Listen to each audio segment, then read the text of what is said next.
It was dark. Everything around her was impossibly dark, making it difficult to tell which was the right way to go.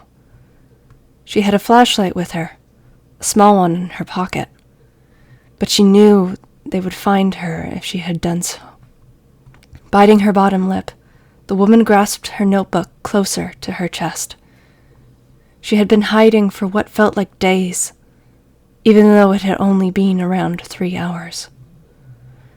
Her dark brown eyes looked at her notebook.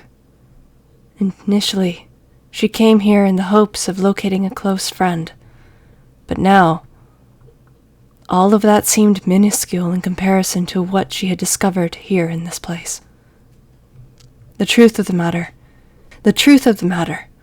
if she could get this out to the public, then the truth would be known.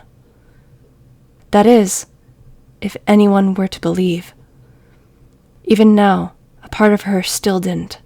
After everything that she had seen and discovered, she still couldn't believe it, even though the evidence was clearly in front of her. Thinking about it, it all made sense. Everything. Now it was just trying to let others know. If she could get out of here alive, that is. She whispered to herself as she fought back tears of sudden regret. I'm so sorry. In the end, I could never find you. Perhaps one day, but that's not today. Her thoughts soon came apart within an instant, shattering like glass when she heard a sound. The sound of something squeaking, like hinges on an old door. Typically, it would only be seen as a faint annoyance, but hearing it echo around her made it all the more chilling for its place of origin. Fear escalated in her mind as a feeling of knowing dread crawled over her like a spider creeping up her skin. Her teeth chattered as she brought a hand around her mouth. She needed to be quiet, fearing that if she let out even the smallest of sounds would make it easier for them to find her. No, not them. Him. If he were to see her, then death was all that awaited. The sound was still far off, thankfully, giving her the chance to further the distance between them. Clamping her lips into a thin line, she steeled herself before running off as quickly as her tired feet could carry her. Her clothing was covered in dirt, her long black hair matching with the darkness surrounding her, now matted with blood from a blow to the head by a man whom seemed trustworthy. But soon, when she kept trying to find out what happened to her friend, and soon found signs of something far worse, he showed his true colors. Yet thankfully, with his ego and desires, he did not bother to search for her. It was why she could escape from the cell while she was locked away in and managed to free herself by lockpicking. Something she learned on the job as a freelance journalist from a Yakuza-turned-informant.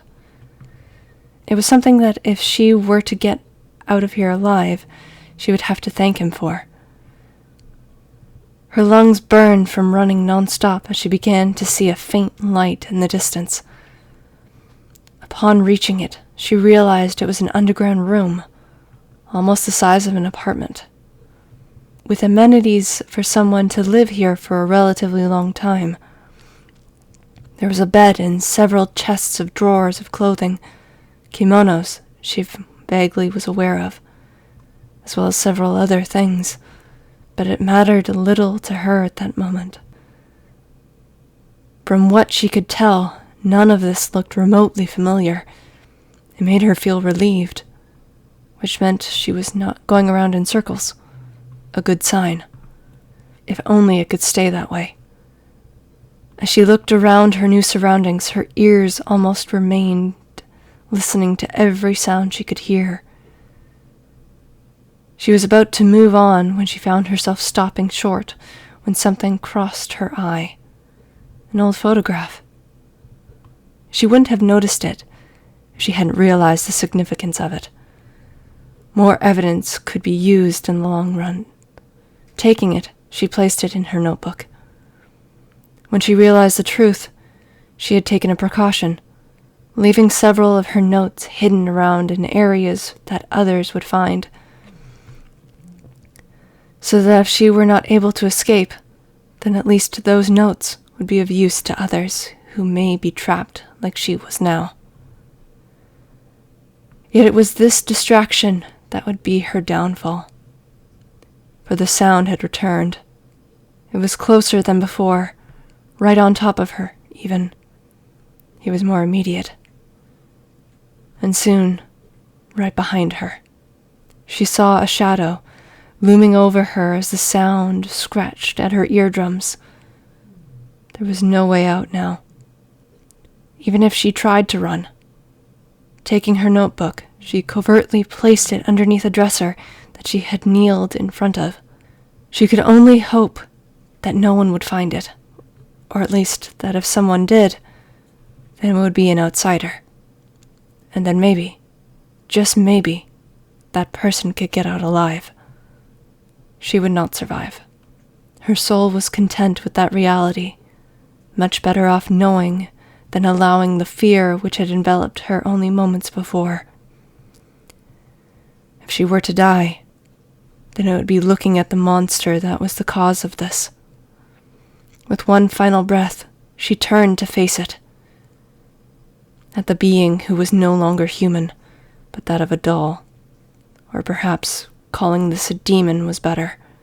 Either way, she would ingrain this image in her mind's eye, to remember what this creature looked like even in death. She would not allow herself to forget. And as the candles began to die out around her one by one last thing came to mind. If I were ever to see you again, then let it be in the next life, even if I become nothing more than a doll. Her last thoughts before all had once again become shrouded in darkness, as the faint sound of that same squeaking could be heard, piercing one's ears like nails on a chalkboard, before all returned to a deafening silence.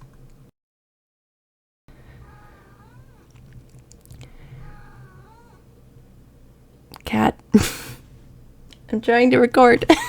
But soon, when she kept trying to find out what happened to her friend, and soon found signs of something far worse, he showed his true Shit, I hope that didn't get caught.